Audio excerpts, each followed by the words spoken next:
And good morning, Your Honor. Good morning. The state does intend to call Mr. Lee this morning. He will probably be our third witness this morning. I know we were, Ms. Abbas and I were supposed to speak very briefly after their huddling. We can have just 2 minutes to speak. Well, I may have them huddle later Okay. because the Winnie Lee stuff's more pressing because you can tender the conviction, in any order. Yes, Your Honor. So on the Winnie Lee evidence, is there any objection that still needs to get hashed out? Yes, Your Honor. All right. Okay, and then if so, where's the easiest place for me to find the Your Honor, evidence? if I may, there's something we wanted to address first. Okay. Your Honor, I've got some members of the defense side here taking a look. Our understanding, and if it turns out to be wrong, it turns out to be wrong, was that the state was undecided yesterday as to whether they were going to call Mr. Bernard Mitchell. I know at the lunch break, Mr. Hiles was on the stand. His text messages had already been admitted. We went back to speak with him. The state went back and attempted to speak with him. So at that point, my understanding was it was still up in the air. I can be wrong. My understanding was it was still up in the air. Per Your Honor's request, we had discussed as many things ahead of time as possible. The discussions with the state were, and it was very clear for both sides, that we were not going to be objecting and not asking this court to litigate Mr. Mitchell's Instagram records because the state was going to call him. Yes, with them coming in, there were portions that we intended to use with the understanding that that is what would come out in terms of evidence. His messages would come out, so we would want another section in there. If the first section is in there, we would want the second section in there. But he's certainly not our witness.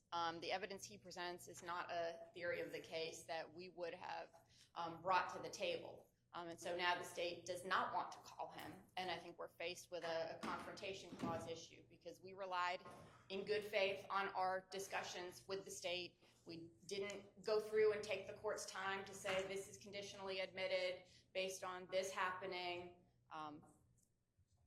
So we simply relied on what they represented to us. We had the evidence, came in, it was read out. I contacted the state last night to say, hey, I'm not sure what you want to do about this. We feel in a position that we are forced to ask for a mistrial. We really don't want a mistrial. We'd like to be able to rely on what we were told. And like I said, we're checking to see if there was something definitive on the record. But if Mr. Mitchell is not testifying, then we feel we have no option but to ask for a mistrial. Would the state like to be heard on that?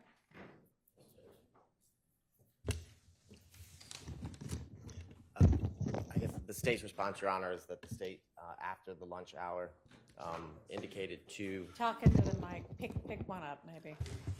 The state, after the lunch hour, indicated to the court, as well as counsel, at least for Mr. Ryan, indicating that we were not going to call Mr. Mitchell, basically because he told not only the state but defense counsel that he wasn't going to say anything when he came onto the stand.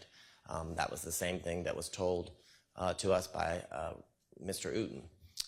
And my recollection is that it was an either or is what the understanding was. It was we were going to maybe call either Mr. Uten or Mr. Mitchell, and yesterday we decided neither. So I don't know how there could be a confrontation issue that's being claimed today. If we decided to put Mr. Uten up yesterday and not Mr. Mitchell, the records would have still come in the same fashion without Mr. Mitchell testifying.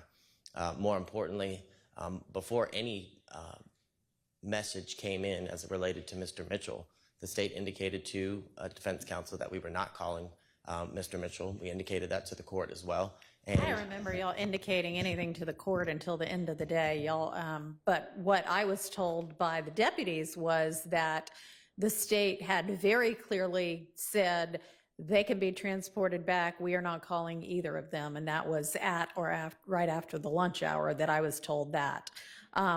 I asked yesterday morning, is this an either or? And yesterday morning, the state was definitely indicated you know, it might be one, it might be the other, it might be both. We don't know yet. We still need to talk with everybody. And then we just went on with the trial, and they didn't, you know, after lunch, they went back because y'all had made that determination, and you certainly communicated that to the deputies with regard to transport. And you are making the representation that you also let the defense know that. Did y'all disagree that the state let y'all know they didn't intend to call either witness? Excuse me. At the very end of the day, I had inquired to the court, said, you know, discuss what's going to be the order tomorrow, and I said, well, Mr. Mitchell, Mr. Uten, checking. Mr. Kokomo took a look, and before lunch, what was represented to the court said, you know, who are we going to get to? And they said, we may not get to him today. So that was before lunch. That was before lunch, and then we came back in, and everything was published. And everybody I mean, not everybody, but counsel for Mr. Ryan and counsel for the state spoke with, I guess, Uten and Mitchell over the lunch break. We went back. He didn't want to speak with us. That's fine. We went separately from the state. Right. We didn't discuss anything with the state about who would or wouldn't be called at the lunch, and I don't believe before we started in the afternoon. That's not my memory.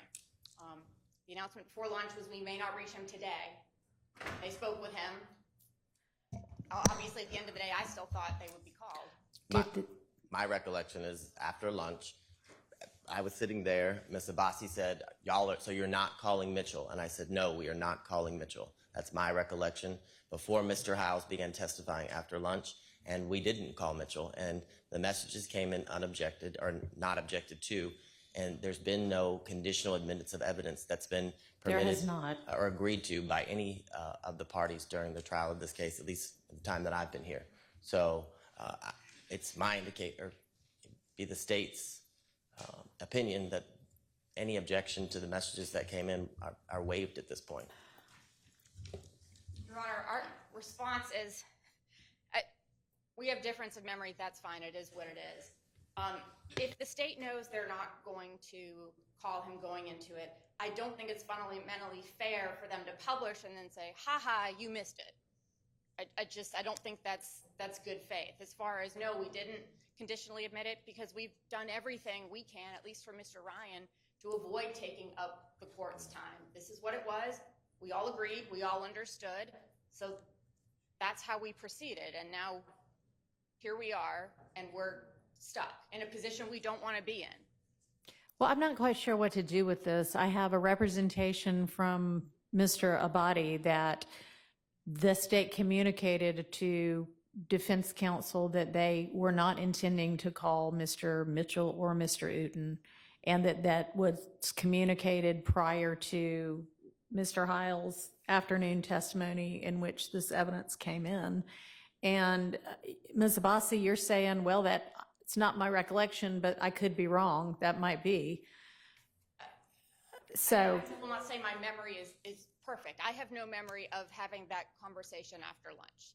I'm not going to say, you know, Mr. Abadi's. I can't promise you my memory is 100% accurate, and I'm certainly not getting up and saying that Mr. Abadi's lying. I'm not going to do that. But I have no memory of that conversation at all. And, you know, as I said, I brought up at the end of the day, you know, what's the order of the witnesses? When are Mr. Mitchell and Mr. Uten coming in? I don't remember that. I had brought it up when we were asking about witnesses because I didn't know if the sheriff needed to bring them over. And that's what was coming up. Are you saying that you, on the record, asked when Mitchell and no, you didn't? That was at the very end of the day. We were just amongst counsel? I believe Your Honor was on the bench when we were discussing just who are we getting to tomorrow. Yeah, I asked who we were getting to tomorrow. I don't recall you saying when are we getting to Mitchell and Uten. Well, I don't recall the two of them being mentioned at all at the end of the day. I know I asked the state at that point, oh, you're not calling him? No. And at that point, the evidence had already been admitted. I'm asking you, did you make that statement on the record? I don't believe so. I We can don't check the either. record, but I don't think so. I think the last statement on the record was we may not get to them today. I don't recall that statement on the record or off the record. This is all a surprise to me this morning that now there's some debate about it, because everything I knew post-lunch yesterday, although through the sheriff's office, not through the state or the defense, was that a decision had been made and communicated that neither of them was going to be called. I mean, can't really do much else with the, I don't see a basis for a mistrial. So we need to deal with Wooney Lee's evidence. And y'all are just going to have to communicate or put more things on the record or something if you want to avoid misunderstandings in the future. That's fine. We'll litigate everything forward. Or just put on the record your understanding. Yes, Your Honor. So if the understanding was these will come in if Mitchell testifies, just say, we talked about all of this and we don't have any issue as to, X, Y, and Z. And these things we've agreed are going to come in if Mitchell testifies. And then there'll be a record of it and everybody will know what they're dealing with. I mean, I guess the state can make the suggestion. I mean, we can call him and the state will have no questions for him, and then defense counsel can cross him if that will solve the issue. But I mean, at this point, he might have yet again been sent back, even though my staff was making Herculean efforts this morning to try to get him over because somebody wanted him. At the bench, y'all said, nope, that's fine. We don't need him. And by y'all, I mean you, Miss Abbasi, said, that's fine. We don't need him. If y'all aren't calling him, fine. So we just communicated to the sheriff's office, they don't need him. I don't know where he is at this point. Okay. And Your Honor, Mr. Kokomo checked at the end of the day. I did inquire for the court, who do we need tomorrow, and gestured over to the door. And then that's when Ms. Love said, we've talked about it and we're not calling him. All right, well then, that's even more of a record against your recollection.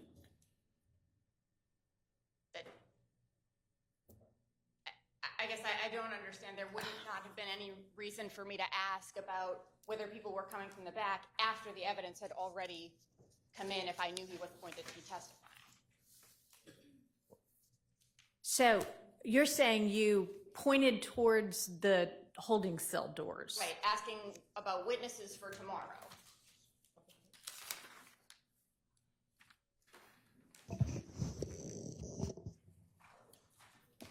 All right, well, that is no record upon which to grant a mistrial. So let's get to the Wooney Lee evidence.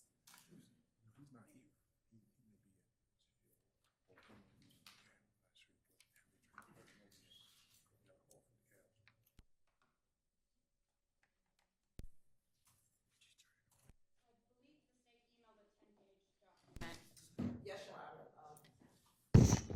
We sent it.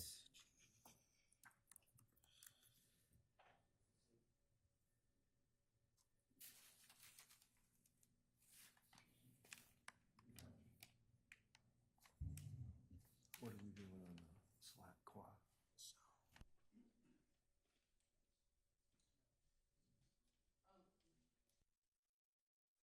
Sent the email on yesterday at 9 a.m., Your Honor. To whom? Well, you know what? I don't think Ms. Percival is on it, so let me forward it to Ms. Percival. I'm sorry. I can't hear what's being said. I'm sorry. We're forwarding the reduced. We're just trying to get the whatever evidence we're going to litigate now up. All the attorneys should have received it yesterday at 9 a.m. Right, I'm just saying the court doesn't have it. Yes, so. I just forwarded it wrong.